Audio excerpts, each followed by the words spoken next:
we explain the dose rate equation. Dose rate equation, if I want to calculate the dose rate from, let me assume that this is a radioactive source and I want to calculate the dose rate, that means the exposure of radiation coming from this source. Okay? It's important to know the activity of radioactive source. What is the activity of radioactive source? This first, I have to know the activity of radioactive source and the distance from the radioactive source to my location, okay? The distance and type of radioactive source. Type of radioactive source. This source may be uranium, may be Half-time. not half time, type. Type of radioactive type of radioactive source. Maybe cesium, maybe uranium, maybe technetium. Okay? Which one? Because if we know well the type of radioactive source, you will know easily gamma factor of this radioactive source. What's the meaning of gamma factor? Gamma factor is the dose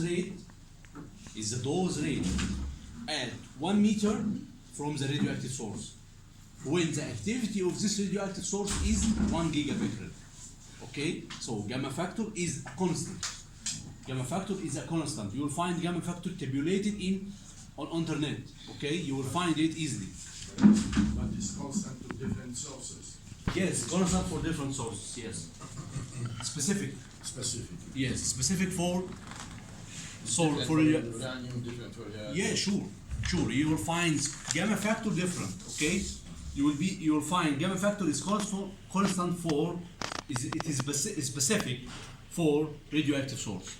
So if we assume that this is uranium, okay, or technetium or any radioisotopes, for this type of radioisotope you will find the gamma factor. Gamma factor, this factor.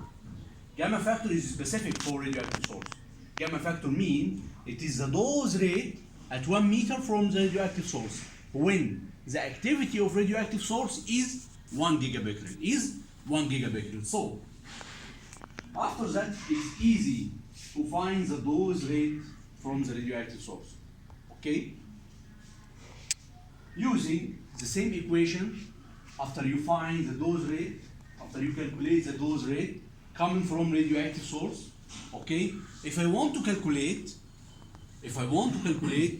at the distance, at which distance it will be the permissible dose, will be the exposure will be permissible. The permissible dose or the safe exposure, safe radiation exposure, 7.5 microsievert per hour. Okay? So now, if we calculate the dose rate from the radioactive source, okay, and we find that the dose rate is 100 microsievert per hour. So I want to know the safe distance from this radioactive source. Safe distance means it is the distance at which the exposure or radiation exposure is equal to 7.5 microsievert per hour. So now we have a dose rate at 1 meter or 3 meters, okay, which is calculated from this equation, and I have another dose rate, okay, which at the safe distance. So if I want to calculate the safe distance using inverse square law, now I1 mean 100 microsievert per hour, and D1 is, example, 3 meters, okay, and I want to calculate D2. I2 is 7.5 microsievert per hour, and D2 is unknown. Using this formula, okay, it's easy now to calculate the dose rate at the safe distance, okay?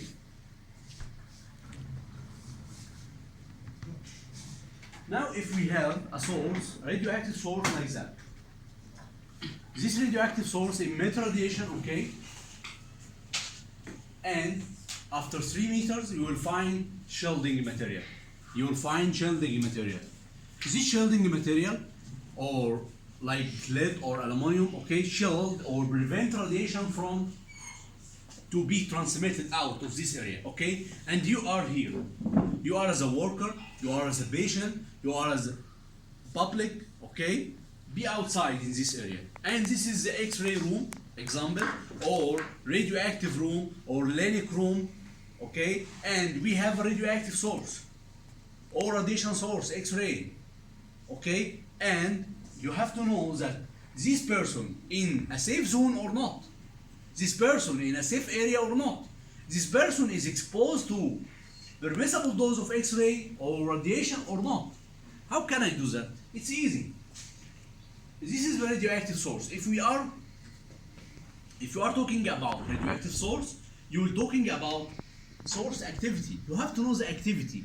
Activity of radioactive source means the number of atoms, number of unstable atoms inside the radioactive source. How many atoms inside the radioactive source? Okay? How many atoms inside the radioactive source? How many radioactive atoms? According to the atoms, the number of atoms of radioactive source, number of unstable atoms, the activity increase. When I say that, the activity unit is Curie. 1 Curie equal to 3.7 times 10 to power 10 decay per second. Decay per second means this is the decay rate. That means that for every second, okay, you'll find 3.7 times 10 to power 10 atom converted from unstable state to stable state. When I say that this announcement, it goes to I have a source, this source, I have to know all information about it. What's the type of radiation source? What is the activity of radiation source? Okay, after that, I will calculate the distance from the radioactive source to the place of worker, to the place of technicians, to the place of public, to the place of patient, to protect the patient. So this distance calculation is very important. So I have to calculate the distance from the radioactive source or X-ray source to the wall of the room. Okay? After that, I have to know very important information about this room is shielded or not. If it is shielded, okay, I have to know the thickness of shielding material. I have to know the thickness. Why? Thickness of shielding material enable us to reduce the intensity of radiation by a factor. Okay? We talked last session about half value layer. Half value layer mean this is the thickness which can reduce the dose rate to half. When the radioactive source at 3 meters give me this radioactive source, expose me to 100 microsievert per hour. Okay? If I use a half value layer of lead, and put this half value layer in between from the radioactive source and me. Okay, the exposure now will be, can you calculate the exposure now? This half value layer reduce the exposure to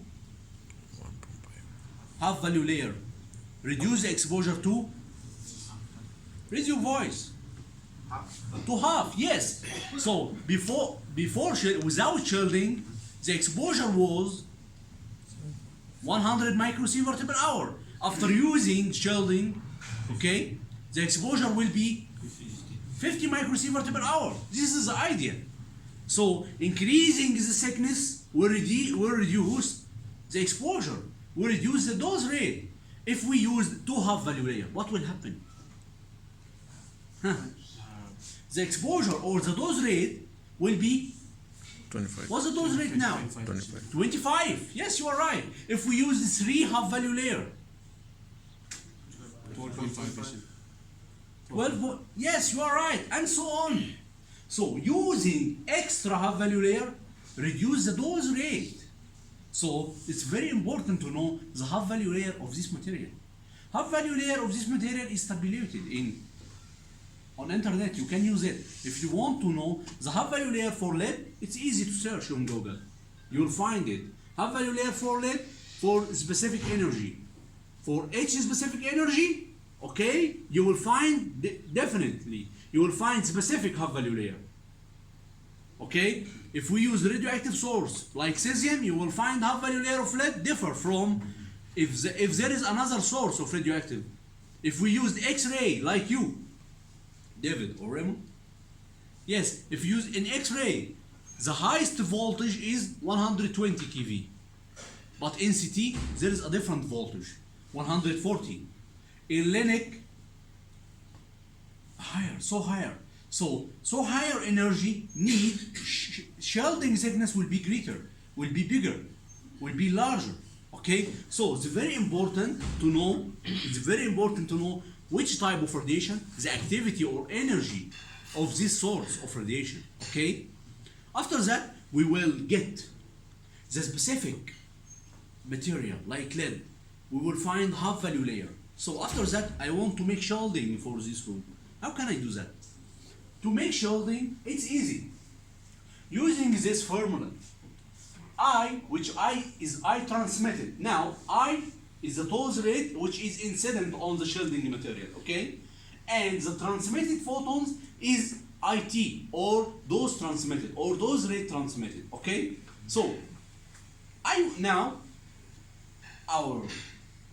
our colleague, okay, working in the control room. I want him to be exposed to 7.5 microsievert. So, I have to calculate at first the dose rate at this point and make a proper shielding which reduce the dose rate to the safe dose.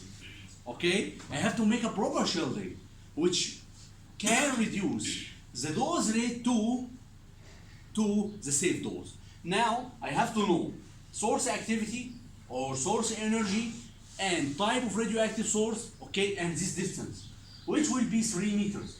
Example. Okay, so now I have dose rate and I have distance. It's easy to calculate using inverse square law the dose rate at 3 meters. At 3 meters, okay? Okay? Using a specific gamma ray constant. Okay? Now you have a radioactive source, you know the dose rate at 1 meters. But I want to calculate it at 3 meters, it's easy, using the inverse square law. So now we calculated the dose rate at this point. I want to calculate the dose rate after shielding. After shielding the material, how can I calculate that? It's easy from this formula. I transmitted equal I naught divided by 2.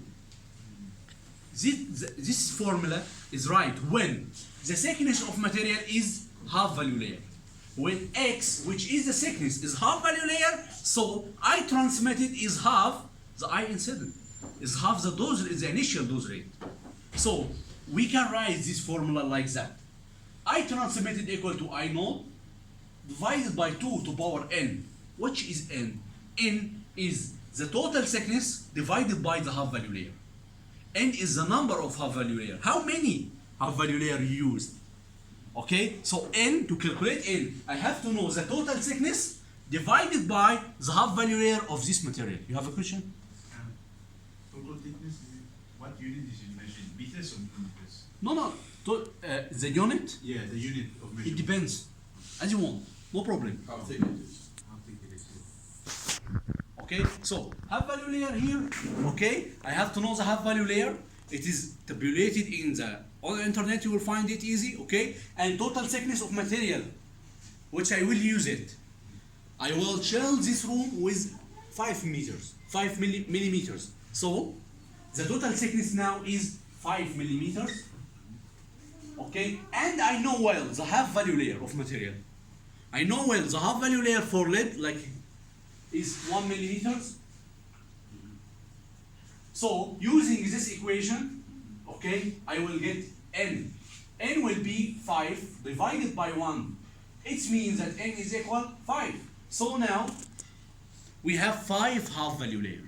5 half value layer.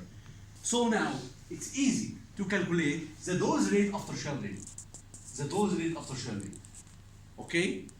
The dose rate after shelding. This point is very important in all shielding calculations. In all shielding calculation. If you want to know the proper shielding material, you have to use this equation. From X-ray source or gamma source or CT, you have to know the energy of the material, okay, and to calculate the dose rate at distance, okay, at the wall, at the room wall, okay, and you have to make your calculations to calculate the proper shielding thickness, okay, to reduce the exposure to the safe exposure dose outside the room, okay. So now we calculated the dose rate, which is 7.5, and we calculate the proper thickness, which reduces the initial dose rate to the safe exposure level or to the safe dose rate. But let me ask you a very important question. If I want you to calculate your dose, you are exposed to 100 microsievert per hour. Okay, that means that your absorbed dose or your effective dose is 100 microsievert? No. There is a big difference because 100 microsievert per hour is the dose rate per hour. If you are standing in this point for 1 hour, you will get an absorbed dose equal to 100 microsievert per hour. But if you are standing in this point for only 2 minutes or 3 minutes, you have to multiply the dose rate times time, the actual time you're already exposed to. So you will get your absorbed dose. You have to multiply or divide? You have to multiply? Multiply. Dose is the dose rate times time. Okay, like this example. Dose is the dose rate times time. Because the dose rate is dose per time. The dose rate is dose per time. Yes. So the time has to be in hours. You have to convert it. Convert it to hours and then times that. Yes. If it's time, you have to convert it. Okay. How you are exposed to 2 minutes or 3 minutes. Convert Yes, it you in have to hours. convert it. Convert Yes. it in hours. So this is the actual absorbed dose. Okay. Here the absorbed dose was 17.87 microsievert per hour. Okay. But he is exposed to 7 minutes. He is converted 7 minutes to hours. Okay. So the value will be reduced to be 0.036 microsievert per hour or microsievert per shot. One shot. One shot, one on exposure. Okay. So how many shots? 7 shots or 5 shots, it's according to your exposure, so you can easily calculate your absorbed dose. Okay? That's all for radiation protection calculations. Next time, next session will be an exam.